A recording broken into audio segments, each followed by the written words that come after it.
नमस्कार दोस्तों, स्वागत है आपका भास्कराचार्य क्लास में। आज की इस वीडियो में दो ध्रुवीयता का अंत का लास्ट दो टॉपिक जो रह गया था, संघर्ष और तनाव, पूर्वी साम्यवादी देश और भारत के बीच में कैसा संबंध रहा, इनको पढ़ेंगे। दोस्तों, ये टॉपिक वेरी इम्पोर्टेंट है क्योंकि इसमें हम पढ़ेंगे भारत और जो पूर्वी साम्यवादी देश थे उनके बीच में कैसा संबंध रहा।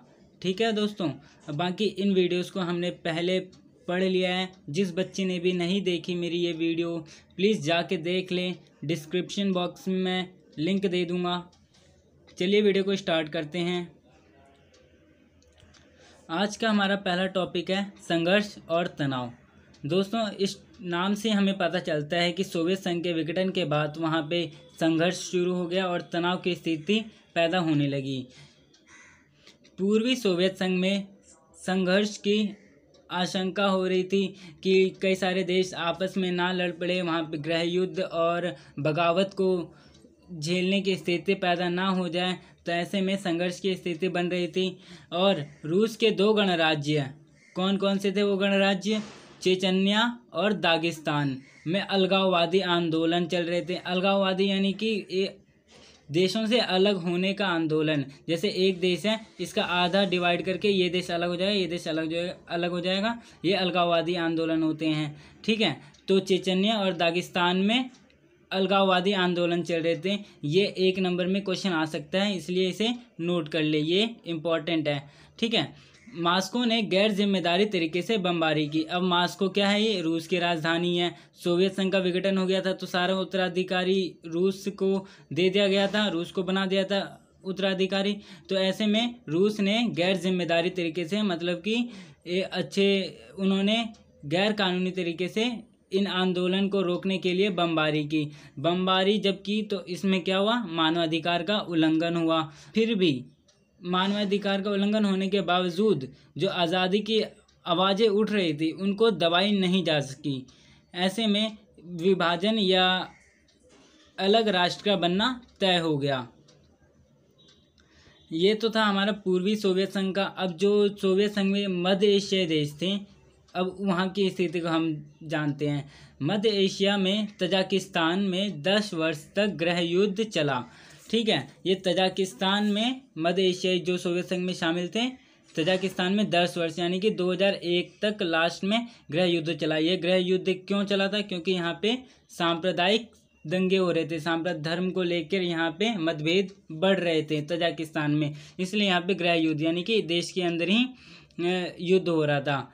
ठीक है, यूक्रेन, किर्गिस्तान और जॉर्जिया में भी युद्ध हो रहा था। युद्ध नहीं, आंदोलन हो रहे थे। क्यों हो रहे थे, क्योंकि नदी जल विवाद को लेकर हो रहा था कि नदी के पानी आधा कहाँ जाएगा, यूक्रेन में जाएगा, किर्गिस्तान में जाएगा, जॉर्जिया को कैसे बंटवारा किया जाएगा। देखो, जब आंदोलन होते हैं या विवाद होते हैं उसके कई सारे कारण होते हैं। पहला कारण हमारा हो सकता है सांप्रदायिक दंगे, किसी के अलग राष्ट्र बनने के हो सकते हैं कारण, या नदी जल बंटवारा, या भाषा, या क्षेत्रवाद, संस्कृति, कुछ भी कारण हो सकते हैं विभाजन के या आंदोलन के।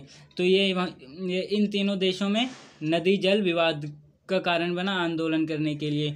तो और मध्य एशियाई देशों में संसाधन का भंडार था। जो इनके अलावा, तजाकिस्तान के अलावा और जितने भी देश हैं, यहाँ पे संसाधन का भंडार का मतलब है जो खनिज तेल वगैरह सब होते हैं यहाँ पे अधिक थे, यहाँ पे इनका भंडार था। तो ऐसे में इसके दूसरे देशों पर निर्भरता कम हो गई। ये तेल का एक्सपोर्ट करके यहाँ व्यापार अच्छा कर सकते थे और अपनी आर्थिक स्थिति को सुधार सकते थे। ऐसे में आपसी प्रतिस्पर्धा बढ़ी। जब इनके पास संसाधन थे तो इन्होंने पश्चिमी देशों को प्रतिस्पर्धा मिला, उनको टक्कर दिया। ऐसे में क्या हुआ, 1909-11 यानी कि जो अमेरिका में 11 सितंबर 2001 को हमला हुआ था आतंकवादियों द्वारा। इसके बाद अमेरिका ने जो मध्य एशियाई देशों का लाभ उठाना चाहा, लेकिन इन मध्य एशियाई देशों ने अपने आप को एक आत्मनिर्भर बनाने के लिए इन्होंने इनके आदेश को या फिर इनकी निवेदन को ठुकरा दिया। बाद में क्या हुआ, चेकोस्लोवाकिया दो देशों में बढ़ गया। जब बढ़ गया तो एक देश कौन सा बना, चेक बना, और दूसरा स्लोवाकिया। चेकोस्लोवाकिया दो राष्ट्र बन गए, दो अलग गणराज्य बन गए। इन आंदोलन के बाद 1991 में यूगोस्लाविया का विभाजन हो गया। यूगोस्लाविया का विभाजन जब हुआ तो इसमें 4 देश निकल कर आए यूगोस्लाविया के। ठीक है, अब इनका नाम मैंने यहाँ मेंशन नहीं कर रखा, जब आप किताब पढ़ोगे तो आपको पता चलेगा कि बेस्निया, हर्जेगोविन, स्लोवेनिया और क्रोएशिया, ये 4 देश थे जो यूगोस्लाविया से विभाजन होकर स्वतंत्र हुए।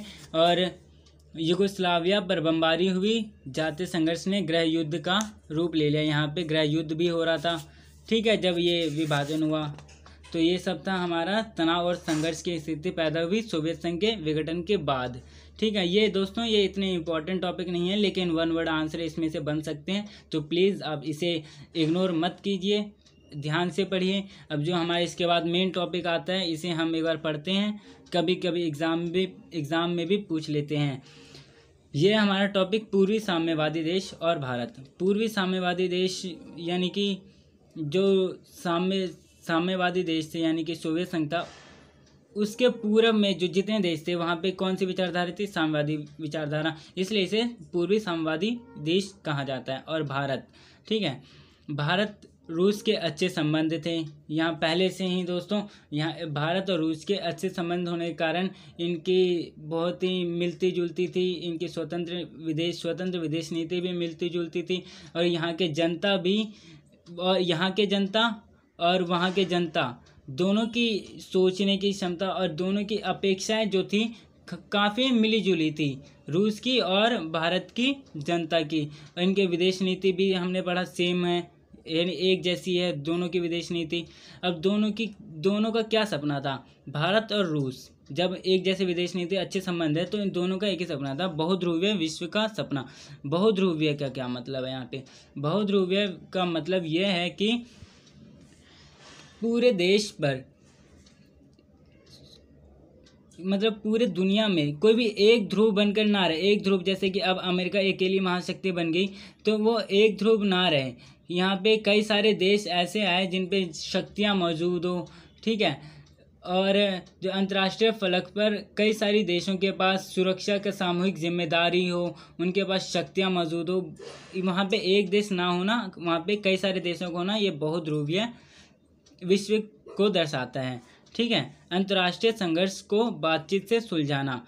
अब इनका एक और था कि जो भी अंतर्राष्ट्रीय 2 देशों के बीच या 3 देशों के बीच जितने भी संघर्ष होते हैं, विवाद होते हैं, उनको युद्ध की स्थिति तक ना ले जाना और उनको बातचीत यानी कि सलाह मशवरा करके समस्या का समाधान करना, ये इनकी रणनीति थी, इनकी नीति थी। ठीक है, सुरक्षा का सामूहिक उत्तरदायी, यानी कि जब किसी देश पर आक्रमण होता है तो उसका सामना एक देश नहीं करेगा, बल्कि सामूहिक, यानी कि उस हमले का सामना कई सारे देश अपने अपने क्षमता के अनुसार मिलकर करेंगे और जो आक्रमणी देश है उनके खिलाफ कार्रवाई करेंगे। यह है सुरक्षा का सामूहिक उत्तरदायित्व। यूएनओ को मजबूत करना, इनका एक और लक्ष्य था कि जो भी यूएनओ यानी कि यूनाइटेड नेशन ऑर्गेनाइजेशन, संयुक्त राष्ट्र संघ को मजबूती प्रदान करना। जब मजबूत होगा तो अच्छे निर्णय हो पाएंगे, अंतर्राष्ट्रीय विवाद सुलझाया जा सकेगा, अच्छे फैसले लिए जा सकेंगे। तो यूएनओ ये अंतर्राष्ट्रीय मंच है जहाँ पे लोग अपनी समस्या को रखते हैं, इनको मजबूत करने की भी इन्होंने बात की। ठीक है, किसने? पूर्वी साम्यवादी देश और भारत ने। इन दोनों की नीति है, ये दोनों की सोच क्या है अंतर्राष्ट्रीय फलक पे, ये दोनों की समानता को दर्शाता है ये चीज़, ये पॉइंट्स। ठीक है दोस्तों, अब आगे बढ़ते हैं हम। 2001 में भारत रूस का समझौता हुआ। ठीक है, इसमें 80 द्विपक्षीय दस्तावेजों में हस्ताक्षर हुए। यानी कि जब समझौता हुआ तो ऐसे मसले निकले जिसमें रूस और भारत दोनों ने अपने सिग्नेचर यानी कि हस्ताक्षर किए। अब इन समझौतों के क्या लाभ हैं?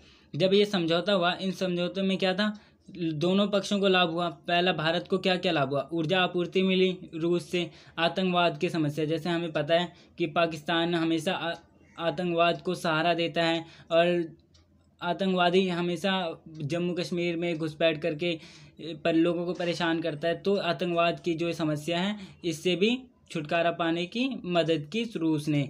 और चीनी समस्या का हमला, हमें पता है चीन से भी हमें हमारी अच्छे से नहीं बनती, क्योंकि जो सीमा विवाद चल रहा है अरुणाचल प्रदेश और लेह लद्दाख में, तो इस वजह से चीन के जो समस्या है उसमें भी हल करने में रूस हमें सहायता प्रदान करता है। इसके अलावा बहुत सारी चीज़ें हैं, प्रौद्योगिकी है, हमारी संचार व्यवस्था, इन सब में भी अच्छी मदद कर देते हैं। ये तो हमारे 80 में से कुछ गिने चुने हैं जो कि हम यहाँ पे पढ़ रहे हैं, बाकी आप बहुत सारे लिख सकते हो। अब इससे भारत को ये लाभ है, रूस को क्या लाभ है? रूस को ये पहला यह लाभ है कि भारत रूस के लिए हथियारों का दूसरा बड़ा खरीदार बन गया। खरीदार यानी कि भारत रूस जितना एक्सपोर्ट करता है ना अपने सामान का, तो जितने देश रूस से खरीदते हैं उसमें से भारत उसके सामान को सबसे ज़्यादा इंपोर्ट करता है। दूसरा, तेल का आयात करता है भारत। तो जब कोई देश निर्यात करता है या फिर कोई देश आयात करता है, जब आयात करता है तो उसकी मुद्रा का वैल्यू कम हो जाती है, ठीक है। और जो देश निर्यात करता है, जैसे भारत कोई चीज़ निर्यात कर रहा है तो मुद्रा की वैल्यू बढ़ जाएगी। यहीं अगर इंपोर्ट कर रहा है तो ये मुद्रा की वैल्यू घट जाएगी। तो तेल का आयात कर रहा है यानी कि इससे रूस निर्यात कर रहा है और भारत आयात कर रहा है, तो रूस को फ़ायदा है और भारत को नुकसान है, ठीक है। ऊर्जा आयात को बढ़ाना, यही है, रूस से हम ऊर्जा भी लेते हैं और अंतरिक्ष उद्योग में भी रूस हमारी मदद करता है ना। तो ये सब तो हमारा रूस का फ़ायदा हुआ, जिससे कि रूस को भी व्यापार में लाभ हुआ और भारत को भी। तो ये था हमारा द्विपक्षीय दस्तावेजों पर हस्ताक्षर हुए थे, ठीक है। अब हम पढ़ते हैं भारत और सोवियत संघ। ये इम्पोर्टेंट हो जाता है क्योंकि कैसे कैसे संबंध रहे भारत और सोवियत संघ के। तो हम आइए पढ़ते हैं। पहला हमारा आर्थिक संबंध पढ़ लेंगे। आर्थिक संबंध में क्या हुआ? सार्वजनिक कंपनियों को मदद मिली। सार्वजनिक कंपनी जो सरकार के नियंत्रण में रहती है, और जो रूस ने यहाँ के जो सार्वजनिक कंपनियां उनको आर्थिक सुविधा मुहैया करवाया, इनको समय पर वित्तीय सहायता भी प्रदान किया, जैसे कि भिलाई, बोकारो और विशाखापट्टनम में इन्होंने मशीनरी और तकनीकें भी मुहैया करवाया, और आपसी व्यापार भी बढ़ी। ये तो हमारी आर्थिक हो गई। अब राजनीतिक स्तर पर क्या क्या मदद किया भारत ने, सोवियत संघ ने भारत को? कश्मीरी मामले में इन्होंने भारत की मदद की। कश्मीरी मामले जैसे कि पाकिस्तान यूएनओ में समय समय पर आवाज़ उठाता है कि पाकिस्तान उनके अंडर आता है, लेकिन भारत हमेशा ऐसी दलील को मना करता है, और रूस हमेशा भारत की इस मामले में मदद करता है। 1971 में जब युद्ध हुआ था भारत पाकिस्तान का, तो भी रूस ने भारत की मदद की। हालांकि उस समय अमेरिका नहीं था भारत के साथ, अमेरिका पाकिस्तान की मदद कर रहा था। तो उस समय रूस अकेला ऐसा देश था जिसने भारत की मदद की। सैन्य रूप से कैसे मदद करता है? उसने सैन्य उपकरण, जो सैन्य साजो सामान होता है, जैसे हथियार हो गए, टैंक हो गए, विमान हो गए, ये सारी हथियारों, इन सारे सामानों मुहैया करवाता है रूस। सैनिक परीक्षण दोनों मिलकर करते हैं, ठीक है। अब सांस्कृतिक में क्या क्या मिलजोल है, सांस्कृतिक संबंध कैसे हैं हम दोनों देशों के? पहला, जो भारतीय फिल्म है, यहाँ की भारतीय फिल्म रूस में भी देखी जाती है, यहाँ के गाने रूस में भी सुने जाते हैं, यहाँ के जो बड़े बड़े एक्टर्स हैं, अमिताभ बच्चन से लेकर किशोर कुमार तक, वो रूस में भी ज़्यादा प्रसिद्ध है उतना ही, और रूस के भारत में। ये इनके सांस्कृतिक संबंध बहुत अच्छे हैं, भारत की संस्कृति को वो बहुत सम्मान करते हैं, और जो लेखक कलाकार का वहाँ पर यात्रा होता रहता है, और दोनों के बीच अच्छे संबंध है। यहाँ के लेखक की जो उपन्यास हैं वहाँ पर अच्छे से पढ़ी जाती है और इनका सम्मान किया जाता है। ये था हमारा सांस्कृतिक संबंध। तो आपने इस वीडियो में जाना कि भारत और सोवियत संघ के संबंध कैसे हैं, और सोवियत संघ के विघटन के बाद क्या क्या परिणाम निकले। Thank you for watching friends. If you like my video so please subscribe it and share it to many people.